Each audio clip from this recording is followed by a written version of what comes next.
Hello there, and welcome. How are you? I'm well. How about you? I dropped my tie again. Would you feel better if I took mine off? No, you look great. Okay. Leave it alone. All right. Welcome to the Exiles. He's Bill. I'm Kevin. Today, we got a lot to talk about. We're going to be, again, sharing with you some of the local headlines and things going on across Louisiana.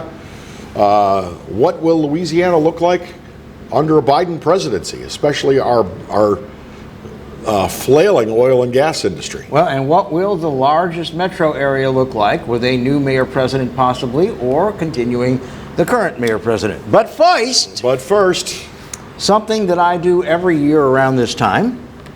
No, it's too early for the Christmas shoes. It's not the Christmas shoes. Okay, so what's it going to be? Today is the 245th birthday of the United States Marine Corps. Marine Corps. Hum a little Halzamont to zoom in the background? I can hear it on my head all the time. Okay. Marines who are members of the Marine Corps League all over this country will be having a big dinner tonight and a celebration at which they will have a birthday cake. And the tradition is that the oldest Marine cuts the birthday cake and serves the youngest Marine presents. It is truly a trans-generational esprit de corps for the unique men and women who served as Uncle Sam's misguided children. Uncle Sam's misguided children. As my buddy Clarence Buggs, an Army brat, said, the Marines are the first in and the last out, and that is the honest-to-God truth as it was in 1918, and it is as it is today. Now, the Marines technically are a part of the U.S. Navy, they certainly are. Kind of exist as a separate branch, sort of, kind of. And within the Marine Corps, by the way, you have the Fleet Marine Force, the FMF, and those are Marines who are permanently attached to sea duty, to do amphibious landings, to teach gunnery on the ships, to be security for high-ranking naval officers, even admirals and fleet commanders, and they are a very elite group. But today is for every Marine, including some Marines in my life, like my dad, who was in World War II, my late father-in-law in the Korean War, and for a lot of friends, like my former business partner, Mike Patterson, and my former business partner, Charlie Pettis, and a good friend, Dom Zamarlik, who just actually retired as a major about 2 years ago. Our buddy Fritz Embaugh, the architect, served in Gulf War I as a machine gunner and a rocketeer in the Marine Corps. God bless him. Scott Johnson, who used to be one of our legal experts, was a commissioned officer in the JAG Corps. Walt Green, former U.S. attorney, is still in. He is a colonel. Fine individual. And he hears cases. My late Uncle Sonny, Joseph Magro, who served in the Korean War, in World War II. And so many more. My family is an Army family on both sides. Everybody served in the U.S. Army. All the men in the family served in the U.S. Army. Nobody, of course the draft was on at that time. So virtually all of them got drafted with the exception of one uncle who went OCS. But for some reason, all the men in my family, both my father's and my mother's side, Army all the way. Well, again, service is good. Well, the United States Army is the largest fighting force. Hey, question, just your opinion. This is a good discussion. There are countries that are considered to be, countries that have their stuff together. And one of the things that they do, Israel comes to mind, but there are other countries that require at least 2 years of compulsory service in the armed forces. Do you think that maybe if we did that in the United States, we might have more well-adjusted young people who don't want to go out and loot and burn and destroy our cities, tear down statues, deface religious monuments, et cetera, et cetera? Well, I think what I've been told, for example, Germany has compulsory military service. Germany, I think that Switzerland. In Switzerland, everybody's in the military. Yeah. You keep your automatic weapon in the closet at the home. But Israel, 2 years. when I've been in Germany with Germans, they've all said that it's the best thing that has ever happened to them as individuals. But before we leave the Marine Corps, I'll save this for last.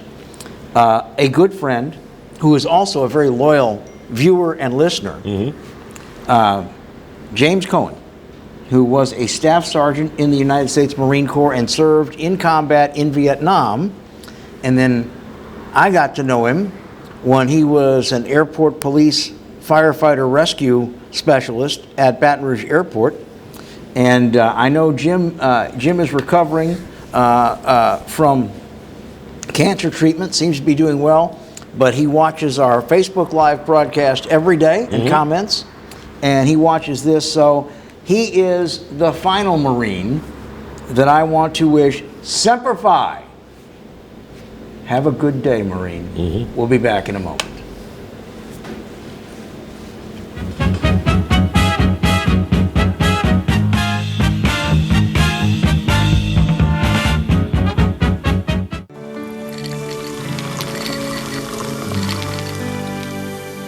No one can stop me when I taste the feeling.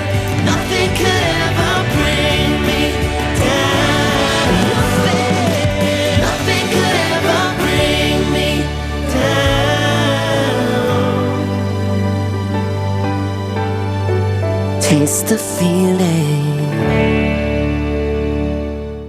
Hi, I'm Bobby Yarborough with Manda Fine Meats. Here at Manda, we know what the folks of South Louisiana love. They love great flavored smoked sausage, delicious deli meats, and specialty items like boudin and andouille sausage. Manda Fine Meats has been providing these products since 1947. We produce them right here in Baton Rouge, so you know you're always getting the freshest product at your local grocery store. Manda Fine Meats. Taste the fresh local flavor in everything we make. Make it Manda every time.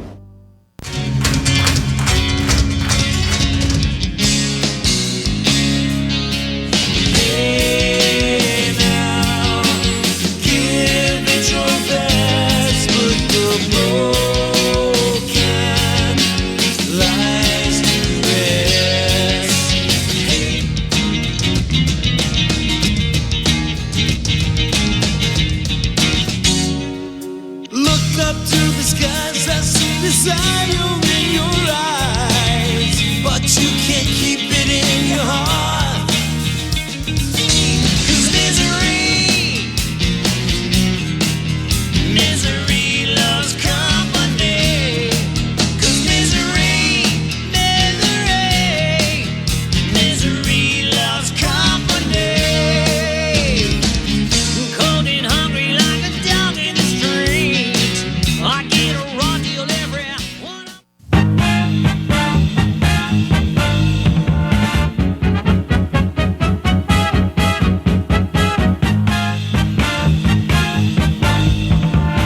Exiles TV returns. Glad to have you with us here on this Tuesday, the 11th of November. 10th. Is it the 10th? Yeah, tomorrow's the 11th. I beg your pardon.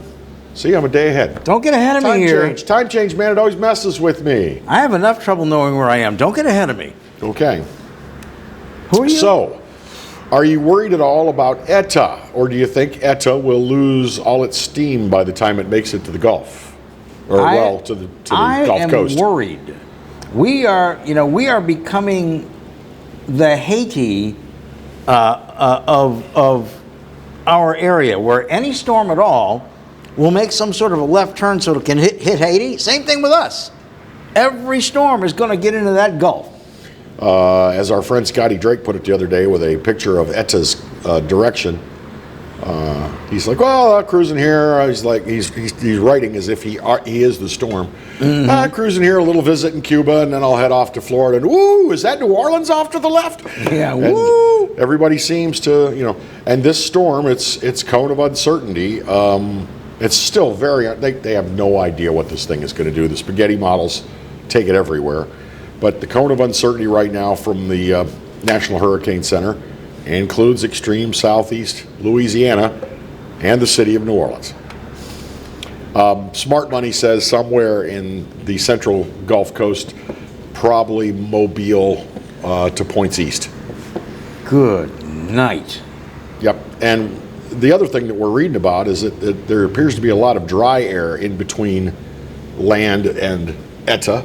So ETA will have a tough time strengthening as it makes its way to the Gulf Coast. Well, and let's not forget, germinating right now is subtropical storm Theta. Theta's interesting because it's out in the Atlantic, but it's moving to the east. Now, usually these storms form off the coast of Africa and move west towards us. This one's doing the exact opposite. That makes no sense. It's late in the season. I think we're entering into a period of extreme difficulty in predicting these storms and what they're going to do.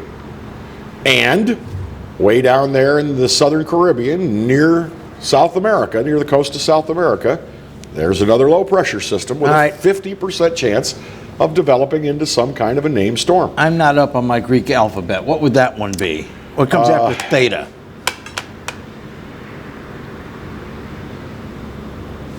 Kappa? No, not Kappa. Now I'm going to look it up. Now you have to look it up. So I'm not sure. Let's see. Greek alphabet. Officially tired of hurricane season this year. Do we really need to get through the Greek alphabet? Officially. Holy mackerel. Officially tired of it. In local news, you have the LSU wide receiver who says he was treated improperly by Baton Rouge police, and the investigation is ongoing, but 3 officers have been placed on administrative leave, which I think is probably standard if there is a complaint that is lodged against him. The young man, Coy Moore, said the officers were very aggressive when they searched him for drugs and a weapon without any apparent reason. We do know that this happened inside a residence, that it wasn't a traffic stop. Okay. Or anything like that. It was in someone's home. It was in, I guess, an apartment or a condo, huh? Okay. But here's what's interesting. Everybody says, we want to see the body camera footage. The news media outlets. And Channel 9 reported that they said it would be 60 days. Why so long? Well, they can't do 60 days because it's not legal. It's supposed to be 24 hours under law. Channel 2 said that it's part of an ongoing criminal or administrative investigation, so they will not be disclosed. Now, what is quite interesting about this is that, remember the guy about 3 months ago who said the cops roughed him up and all that, and they had body cameras on, and the body cameras saw a complete, uncomplicated, simple arrest of this young man? That was still part of an investigation at that time because he complained that they had manhandled him, remember? Right. But that body camera footage came out, the tape was still warm. I think that I think there's something to what you're saying, is that if the body camera footage exonerates police, you see it pretty quickly. If police, are guilty of anything, then it may be a while before you see it. By the way, jumping back a bit, the next after Theta will be Iota, and then comes Kappa and Lambda, Mu, then Nu. Don't even go then that. Z, don't then Omicron, Pi, Rho, Sigma, Tau. Don't even talk about Upsilon, Phi, Chi, Psi, and Omega. Are you kidding? Don't even talk about that. Yeah. Seriously, though, I do worry. I'm not accusing this young man of lying. I hope he's not. That's what I guess I'm trying to say. But I'm reminded, Jussie Smollett's story didn't carry any water. Rusty Wallace's story of a noose didn't carry any water. Bubba Wallace, I'm sorry. Rusty Wallace is a whole nother Wallace. Thank you, Clarence. Appreciate you, man. He's our NASCAR guy. But there have been, for lack of a better term, false flag reports? Well, here's the whole thing. There is video evidence. So we didn't even have to ask those questions. The question is, what precipitated the cops getting there? Is there a reason that a reasonable officer responding could have thought there might have been a gun involved, or drugs involved, or both. Now again, nobody should be mishandled during a search. It should be a standard rote procedure. It should be one size fits all.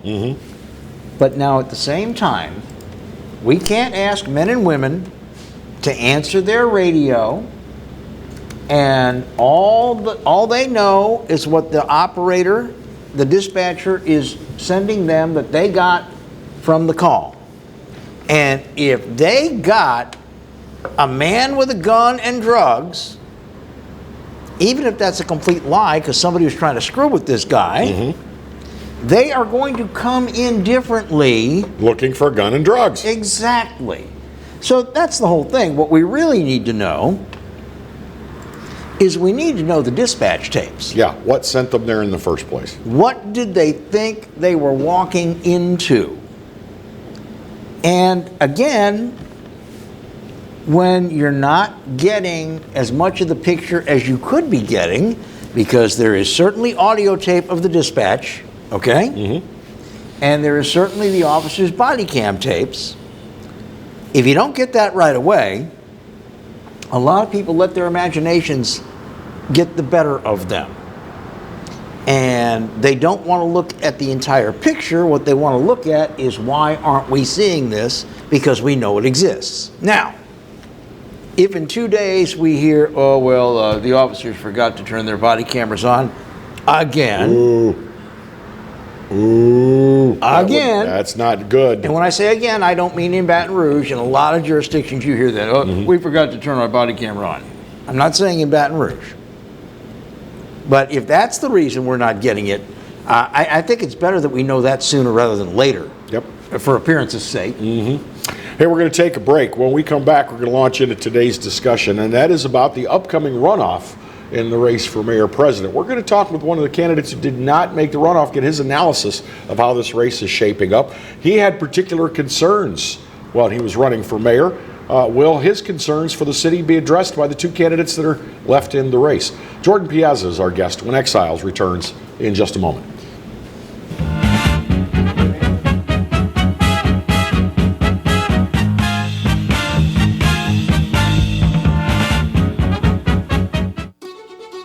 Live and play on the fairway at Greystone Golf and Country Club, a serene, challenging golf destination located in Denham Springs.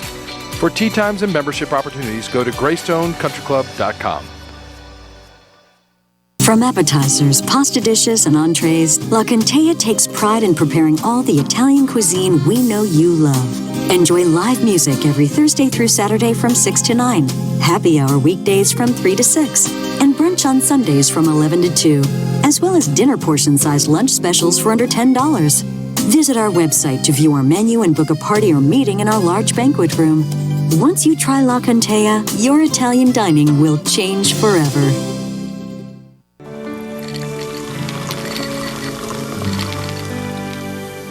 No one can stop me when I taste the feeling.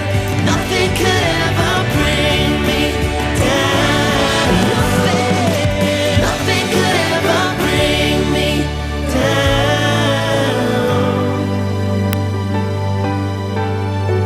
Taste the feeling. Surprise, something good has finally happened in 2020. Yours truly, the Clarence Bugg Show, gets to be with you every day of the week. That's right, 11 to 12 every weekday. And of course, the Exiles right in front of yours truly from 10 to 11, yours truly 11 to 12. So now it's appointment viewing. 5 days a week here on the Pelican. The Clarence Bugg Show. The only thing missing is you. Hi, I am Dr. Farrell Frugier Jr., and I am a general dentist at Frugier Family Dentistry. I was born and raised in Baton Rouge, Louisiana. I went to Catholic High School, LSU, and LSU School of Dentistry in New Orleans, where I received my DDS degree in 1986.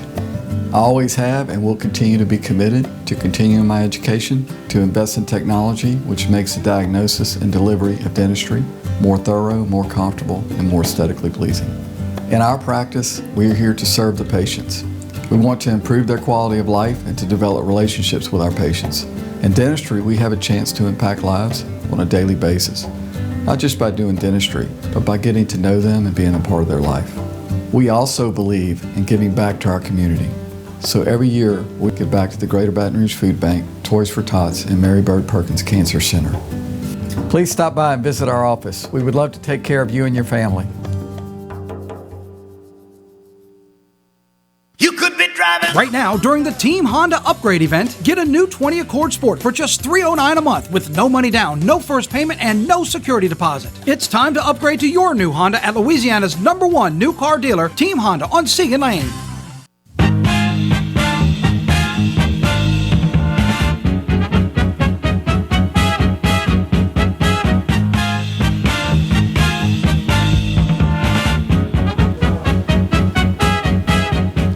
Hey, welcome back. It's Exiles TV. Once again, Bill, Kevin, Jordan in the center chair. Jordan Piazza, who ran for mayor president of East Baton Rouge. He did not make the runoff election, which is coming up in early December. But I want to say you put in a good showing for a candidate who's making their first run for office. I appreciate it. Definitely not possible without Roy Fletcher and his help.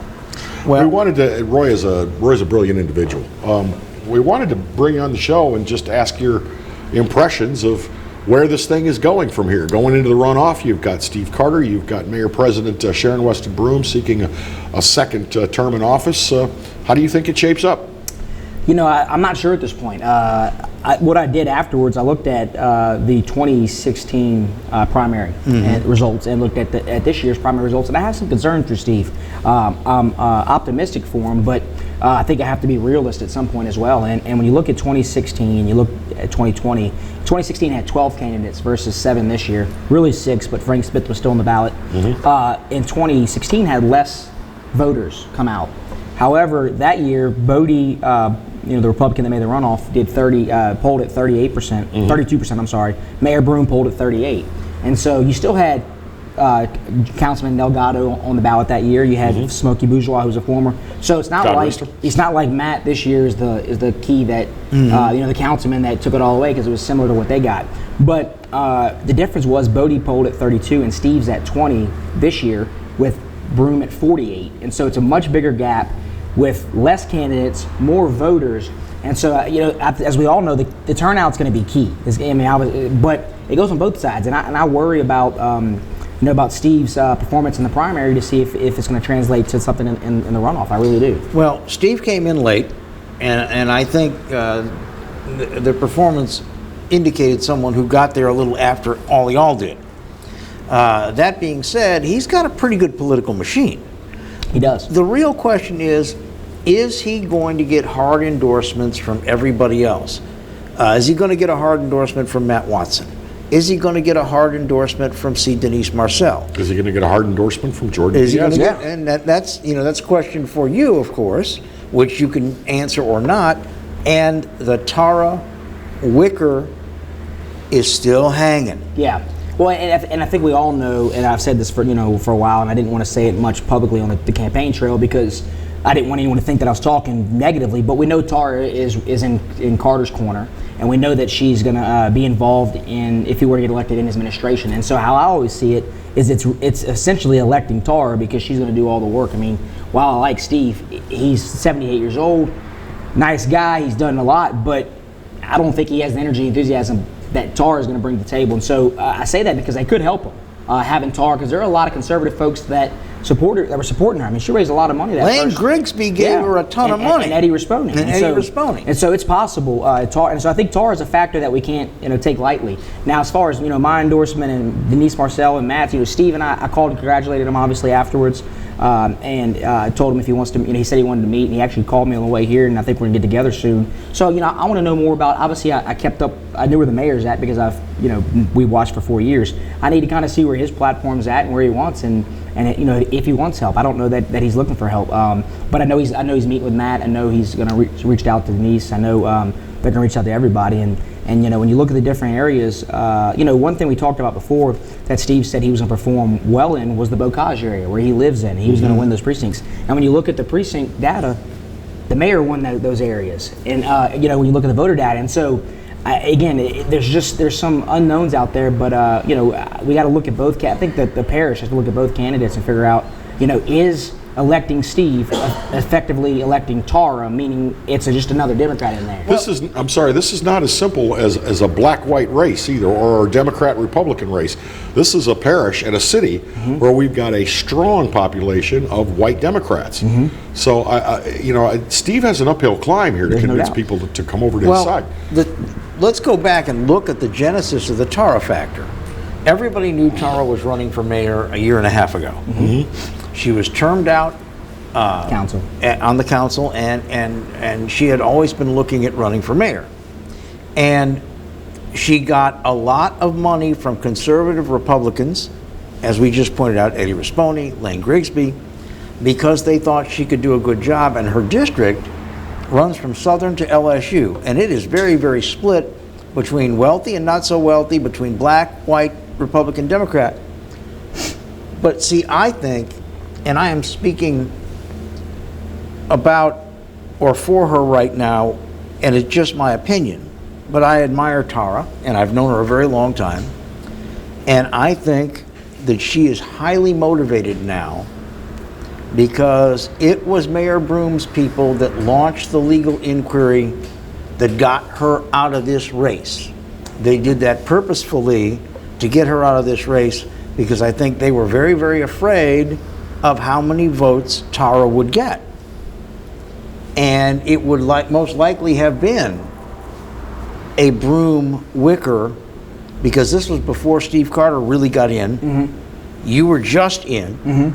And so I think Tara is rather motivated now, and as they say, payback can be hell. Yeah, absolutely. And I think Tara definitely would have performed well. I think she'd outperformed Steve as well, but I think she also would have taken some of those votes from Steve, because I know a lot of those folks that were supporting her, financially particularly, left her to go to Steve. And so if she'd have been in the race as well as Steve, I think Steve would have dropped and Tara would have done well, and I think you're right. I think it'd have been those two in the runoff. But the question is it enough to defeat an incumbent? Well, I don't know. And that's a big challenge, because there's a lot of people that I've learned that aren't awake to what's really going on in the community. And now that, and obviously the presidential election took so much time because it has real life effect. I mean, and we're still dealing with the presidential election in some regard. And so I think a lot of people weren't really paying attention. So I just hope for the voters' sake that everyone, that more people get out this year than they did 2020, because and one thing I want to point out is that we might have to, and I think conservatives have been realizing this, and people have told all of us Republicans are running.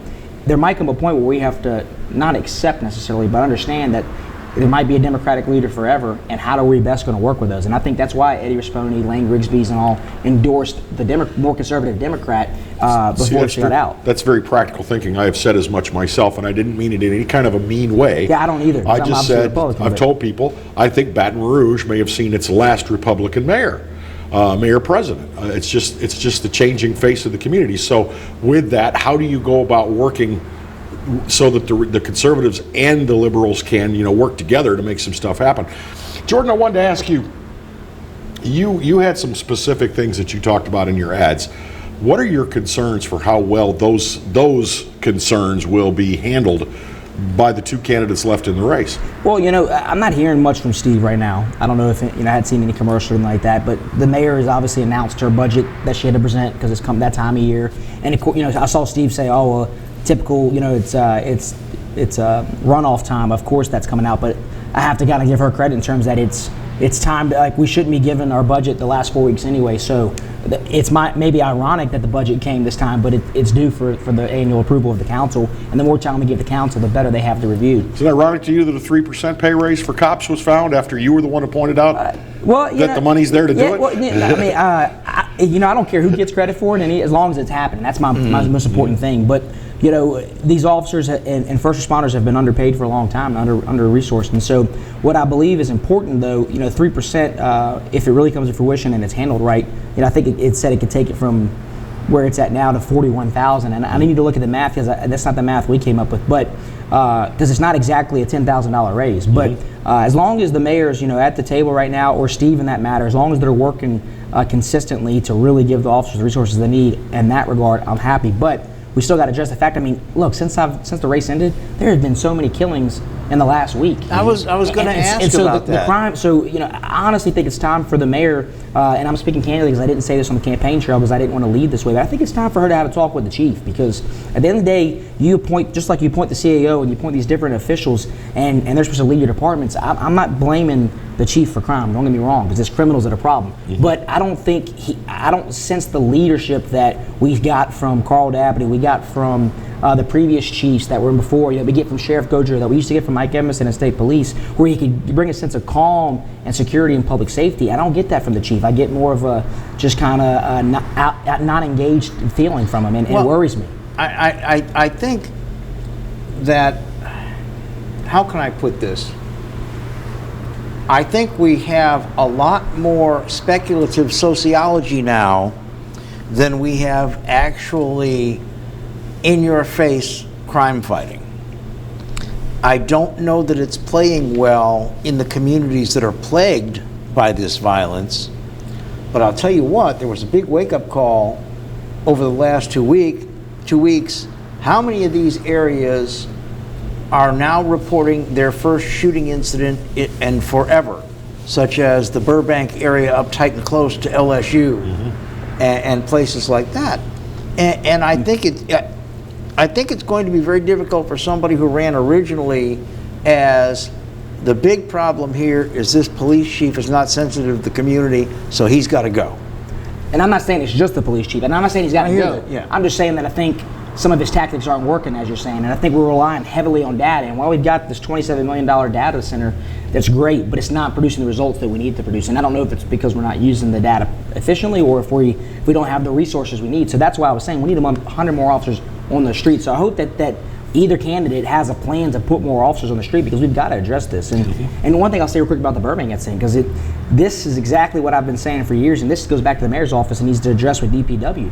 This is the problem that happens when you allow continuous development to occur, because what it's doing is when the newer places are attracting the higher end folks, and from what I've heard, this guy had some known drug dealings. And so point being, not speaking ill of him because no one deserves what happened, but point being is that when you continue to have more and more development, it decreases the prices of these properties that are near campus and all, to a point where sometimes it recruits the bad people, or the bad acts, if you will. And that's what I think this is a case of. And it's unfortunate because we don't need more apartment complexes to attract those type of folks, in my opinion. In the voice of the community that has the highest crime, and it is what it is, it's not unusual sociology, but we have 2 zip codes that are particularly hot, and they are particularly heavily African American and heavily low income areas. Does the community say we want more cops full time in our neighborhoods, or are they sending a message, come when we call you, we don't want you in here hassling us? What is the real message? I think the real message is that you've got these folks that live in the community, and there's only bad acts in all of them. And so the majority of those residents don't want those issues, and they want the officers in them. They want to feel safe, and they want public safety. They're a product of their environment. Unfortunately, they don't choose to live in those crime-driven areas. That's all they can afford, though. And so I think they want officers in there, and I think they want protection, and I think we've got to give it to them. And I think the mayor herself and the chief and folks need to get ingrained in these communities with them, and not community policing, but actual physical police, so they see a presence regularly. But we can't do that until we have more officers to help give them the resources they need. We're talking with Jordan Piazza. He missed out on the runoff running for mayor president, but he made a big splash for his first run of political office, getting some analysis of how that mayor president runoff race in December is going to shape up. And we'll be right back with more with Jordan on Exiles TV. It's a funny thing.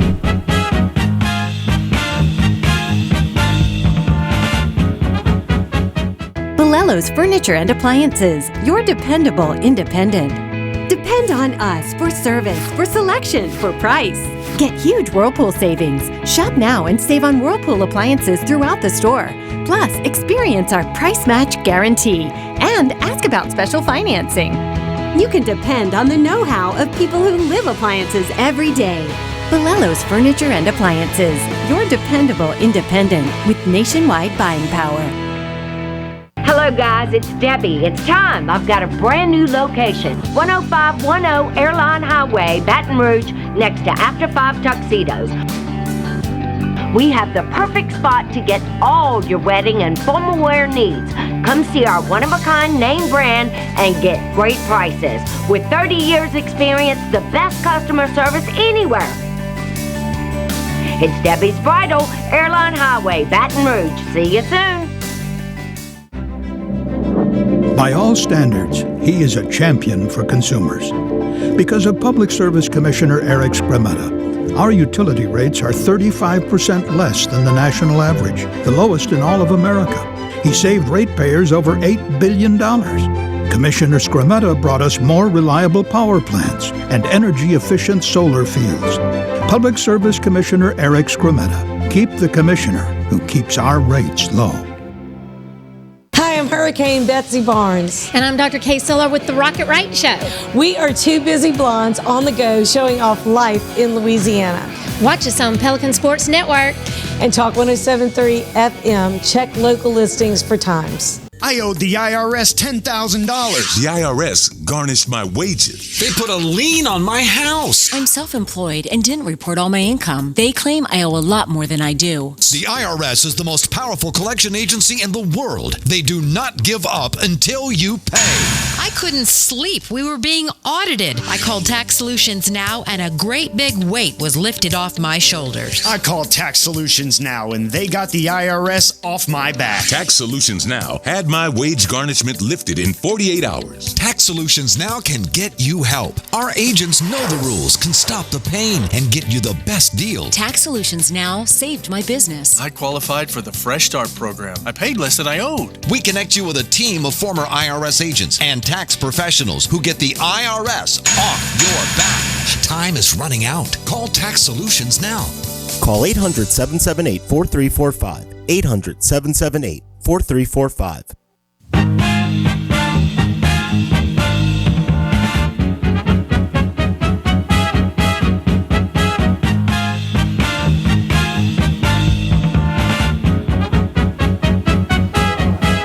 Welcome back to Exiles TV. Glad to have you along with us. Bill Profita, Kevin Gallagher. Hi. In the center seat, Jordan Piazza. Jordan is a local businessman, and he made his first political run this fall for mayor president of East Baton Rouge Parish, and pulled in a respectable amount of votes for a younger person who was running for the first time. But we're talking to him about the runoff and the prospects for the candidates in the runoff, and also the prospects for the policies. And Jordan, one of the things that people said very, very gingerly during the campaign is that every candidate felt as if they sensed a very strong racial divide in our area, not just at the polls, but as we walk around. And I know you campaigned in every neighborhood you can campaign in. What did you see out there? Yeah, you know, I don't think it's as bad as it is in other parts of the country. You know, my business partner is an African-American gentleman, and what I've said over and over again, what has opened my eyes to a lot of things is being able to experience the same situation with him and alone. And so I know how it affects me, and then I see how it affects him. And so I do understand, so I have a better understanding, rather, in some regard of the divisionness. But I don't think the divisiveness. I don't think it's as horrible in Baton Rouge as it is in other parts of the country and state, for that matter. If I may, I think there are people in Baton Rouge who want it to be a lot worse than it is. But you know, let's think back to the days before COVID, when there'd be Live After 5 or Red Stick Revelry or a festival going. I mean, everybody got together. Mm-hmm. Everybody enjoyed the event together, and you didn't see any of this black-white problem that a lot of people want to tell you there is. But then you have to look at the Metro Council. Mm-hmm. And the mayor has got to be able to work with the Metro Council. And mayors for the last few terms have found it difficult to work with the Metro Council, because the Metro Council is lockstep divided, black, white, Democrat, Republican. And you actually, at the council level, you deteriorate into a lot of foolishness that is strictly based on your party and your race. This Alton Sterling settlement is a very good example of that. Tire shredder. The tire shredder and- debacle is another classic example. Yeah. And again, we don't know who's going to be elected to a couple of those seats yet.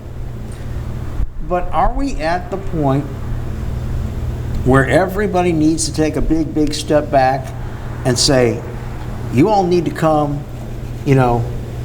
every Wednesday afternoon and forget what political party you belong to and forget the color of your skin, and let's actually make some legislation and get some things settled? And does the mayor have to be the one directing that? Well, I think the mayor plays a big role. I think that as the governing body, the Metro Council, the governing body of the parish, I think the mayor president has got to be able to have a working relationship with these individuals continuously. And so I'm optimistic with the turnover. I think we've had some folks that have been there a long time. So we have 5 seats turning over.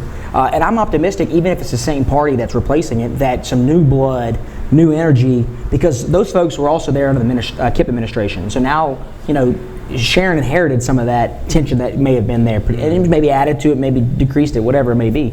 But point being is, I'm optimistic that these new folks will come in, and I pray that they have an open mind and that they understand at the end of the day they have their values and their party alignment, and they want to stay true to them. But as we've seen worldwide, life is about compromise, and sometimes we have to give a little to get a little. And I think in some situations, I'm not saying that they should all agree on everything unanimously. That's not how it's supposed to work.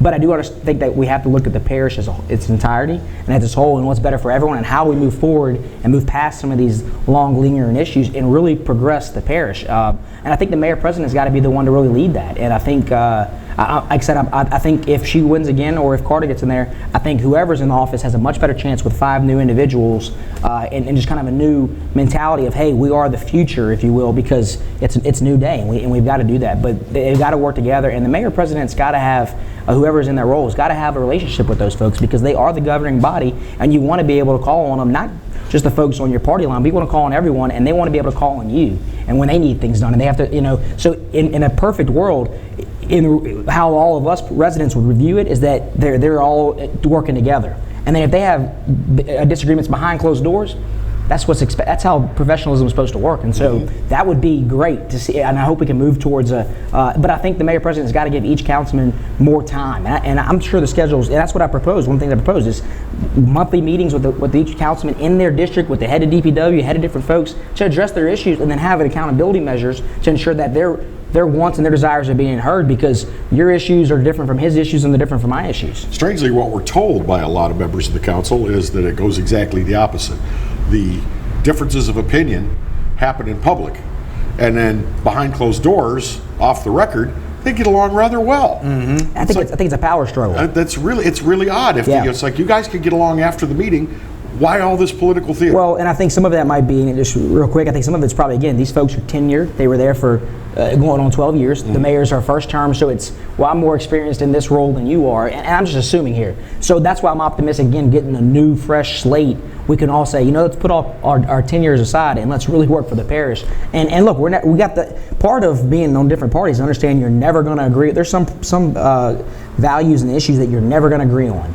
But again, what's better for the parish, and how do we move forward and avoid racial divisiveness, avoid issues that we're having. And as you said earlier, I mean, but pre-COVID, the community just seemed to be great. But locking us all up, keeping us in home, and then seeing what's happening on the national climate, that gets everyone's tensions high, especially when people can't work. I mean, it's tough. And we're depersonalizing things because we're all covering our face. Mm-hmm. Speaking of that, in your opinion at this point, and again, I think you've got a good seat to address this from, since you just ran a full parish-wide campaign, who is going to be better for the economic development phase? Will it be Steve Carter or Mayor Broome? Well, if Mayor Broome is got the same administration and the same tactics she used her first 4 years, then I'd have to say that Steve Carter, without even knowing what he would do, because it's different than what she's doing, which we all know is not working.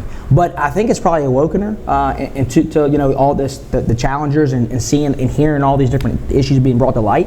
So if she were to win, I'm hopeful and I pray that she'll bring people on that really help increase economic development and really work on these issues, because I think it's something that can be addressed. And I think it's, if we're going to have a Democratic leader, they have, they need to utilize the different folks in the community that can help progress that, because no matter who the leader is, we've got to address it. This may be a very unfair question, but I've noticed that since it came up in some of the campaign rhetoric, that Movie BR had been collecting taxes for quite some time, and we hadn't really seen anything from Movie BR. But here in the last 10 days, we've seen 2 or 3 articles explaining exactly what was going to be done on Airline Highway, et cetera, et cetera. Seeing a lot of signs. Any coincidence there that suddenly signs are going up, or is it just a matter? Well, yeah, I definitely think that, I'm not going to, sugarcoat it. I definitely think there's some coincidence there. I mean, even when I was running, there's a lot of places I had signs that those signs would go up right above mine. So I understand that. I think it's coincidence. However, I think we, the people, need to understand why it hasn't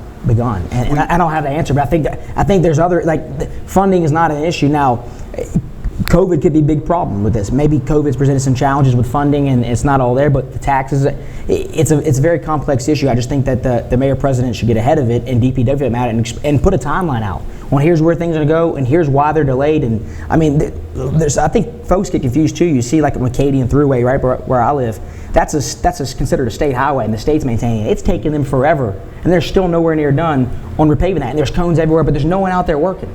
And it's frustrating as hell. So I understand with the folks, but there could be a deal where they've got to build up so much, revenue before they can actually start the work. I'm not sure what's holding it up, but it needs to be discussed. I think what you're seeing now is what those of us who've been around a while call the Pat screen, and that was invented by Roy Fletcher. It's like, if it ain't moving, pave it in the 3 weeks before the election. Hey, he overlaid every city street in this city 3 weeks before the election. If it gets the work going, I don't care what time of year it is, if it's election or not, as long as the work gets started. I'd really like to see them getting these lakes cleaned up. I mean, that's something the governor talked about. That's something that the mayor's talked about, when the governor was running, and something that LSU's talked about. And to me, that's, when you talk about being locked up at home, I was talking to my friend the other day, it's like, the one thing we had was the LSU Lakes. That's part of town that everyone that wanted to come and get outside. But right now, you don't want to get out to that because it stinks, it's gross, it's stagnant. Well, and more importantly, it does stink. The water stinks. It's not as pleasant as it used to be, but it's too dark, it's too rough.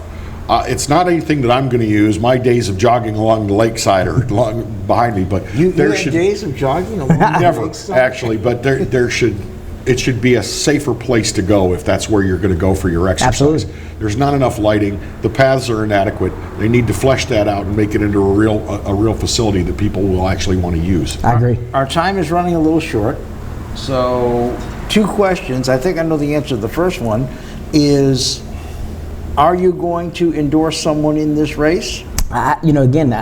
It depends if they request endorsement, and if they don't, I'm not going to just voluntarily give people my opinion. But if they seek it, and after I have time to, I'm looking at both candidates. I didn't watch them closely. Obviously, knew the mayor. I didn't watch Steve closely to see what he was saying. But at that time, we'll make a decision. But I haven't made a decision yet. See, I like that answer. I like it too. Just being honest. Just because we're in the same party doesn't mean you're going to get my endorsement. Tell me you want it, and tell me why. Yeah, exactly. If you don't want it, then I'm just not. No need to give it. And second, what's next for Jordan Piazza? Yeah, it's a lot of people ask that. They're unknown at this point. I had no desire to get in. I didn't expect to get in the mayor's race, so it's not like I'm planning another political move down the road. But I do want to see Baton Rouge improve. So if there's opportunities to be at the table with Steve or the mayor, or whoever it might be, to talk about that, I'd love to potentially do that. But in the private sector, obviously, I do some work for a friend here, and I'll continue to do that until something pops up. My wife and I want to start a family soon, so that's definitely in the talks in the next year or so, hopefully. And so, state legislature in 23? Maybe. I mean, I tell you, fundraising is. Campaigning is tough, especially the fundraising part. And so it's taken a lot out of me.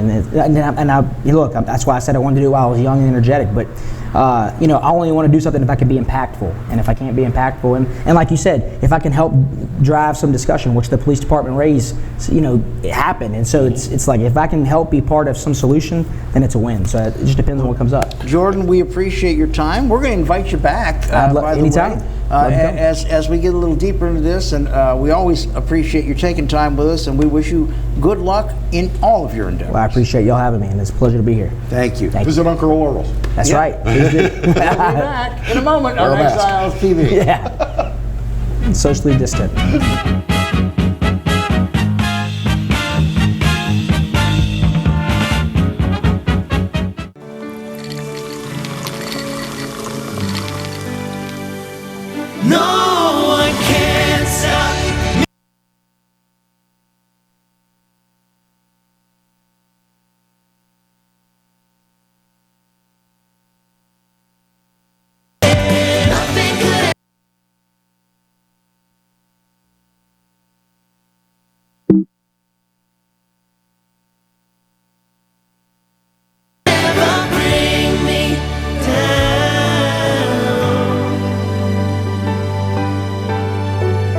taste the feeling.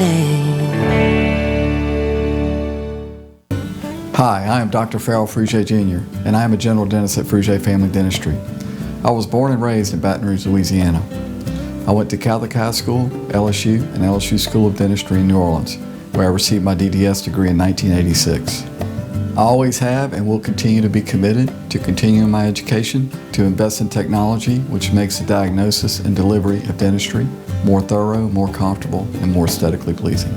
In our practice, we are here to serve the patients. We want to improve their quality of life and to develop relationships with our patients. In dentistry, we have a chance to impact lives on a daily basis, not just by doing dentistry, but by getting to know them and being a part of their life. We also believe in giving back to our community. So every year, we give back to the Greater Baton Rouge Food Bank, Toys for Tots, and Mary Bird Perkins Cancer Center. Please stop by and visit our office. We would love to take care of you and your family. From appetizers, pasta dishes, and entrees, La Contea takes pride in preparing all the Italian cuisine we know you love. Enjoy live music every Thursday through Saturday from 6 to 9, happy hour weekdays from 3 to 6, and brunch on Sundays from 11 to 2, as well as dinner portion-sized lunch specials for under $10. Visit our website to view our menu and book a party or meeting in our large banquet room. Once you try La Contea, your Italian dining will change forever. Louisiana's #1 Honda dealer welcomes you to our biggest clearance sale of the year, the Happy Honda Days sales event. Get year-end clearance pricing on over 900 new Hondas, plus a complimentary lifetime powertrain warranty with every new Honda. Save thousands on your new Honda right here at Team Honda. Hi, business owners. Phase 3. Woohoo! But do your customers know you're back? Well, that's where the Clarence Bugg Show and Pelican Broadcasting can help. Right now, we've got great rates on advertising packages to help you get the word out. Shoot me an email at bugsclarence@gmail.com. Or better yet, call me up. I'd love to talk with you. 225-485-6839. Let's get together and make Phase 3 the best it can possibly be.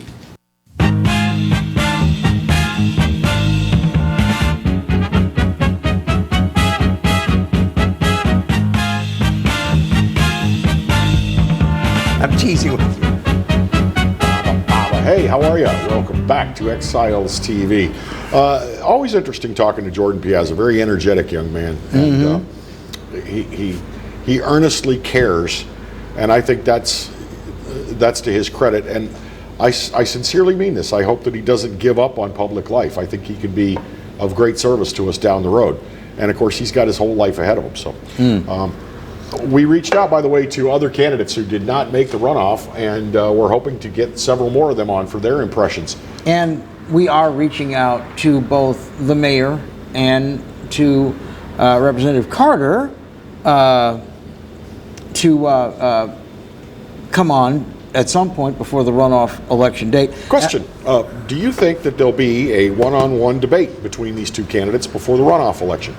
I don't know that they have time to schedule one, but I guess we can see. Over 3 weeks. Yeah. I realize we're going to lose a little bit of time with Thanksgiving, but it's just a two-person debate. That doesn't take a huge set or a lot of technical know-how. Just said, hell, we could do a two-person debate right here on this stage. We could. So what I'm wondering is, will one of our 3 major local television stations that have a news department get together and put this thing on? Mm-hmm. And I'm not talking about a candidates forum, and I'm not talking about raise your hand if you like vanilla ice cream. That was the silliest thing I've ever seen. But let's have a debate. Let's have Steve Carter and Sharon Weston Broom debate the issues and how to best handle them. Here's something we're going to be watching, and we might have something to talk about tomorrow. Tonight, the Metro Council will revisit talks about revising their structure. Now, there has been a one-year committee headed by outgoing Councilwoman Donna Collins-Lewis, because I believe she's term limited. To analyze the Home Rule Charter and to change the structure of the council. Now, the nuts and bolts of this would reduce the number of single-member districts from 12 to 10. So we'd have to redistrict the city parish. And create 2 at-large seats. I kind of like the idea of councilman at large because a councilman at large is going to vote for, presumably going to vote for the greater good of the entire body. Well, at the very least, that as person, opposed to I'm going to vote for what's best for my district. Yeah, that person has to be responsible to the entire parish. They would run parish-wide. Now, we had at-large seats before, and the Justice Department said that they diluted minority voting strength. Do you think that's still the case? Well, in the city limits, we're majority minority now, aren't we? Yes. Okay. You know what? But I think outside, in the unincorporated areas, in the outlying areas outside of city limits, it's still something like 60-40, somewhere in there. Yeah. White. Well, and the way they did it before, it was like, it was a huge council, and it had so many at-large seats, and it was just the top 5 vote getters. So it's an interesting thing. The committee said that this would create a more racially balanced legislative body to the city parish, one that more accurately reflects the 50-50 racial demographics. So we shall see. It might be worth taking a sedative and watching it on TV tonight just to see what they talk about. We've offered this program to Matt Watson for Thursday morning for his impressions on the mayoral runoff election. And we hope that he can join us on Thursday morning. We're also going to ask Denise Marcel to be our guest as well. And the 2 candidates in the runoff, as Bill mentioned earlier. I have contacted both of their campaigns as recently as 8:30 this morning. So that's going to wrap things up for us today. Clarence Buggs is on the way next, and we hope you have a great day. I like him. Take good care. Goodbye. God bless.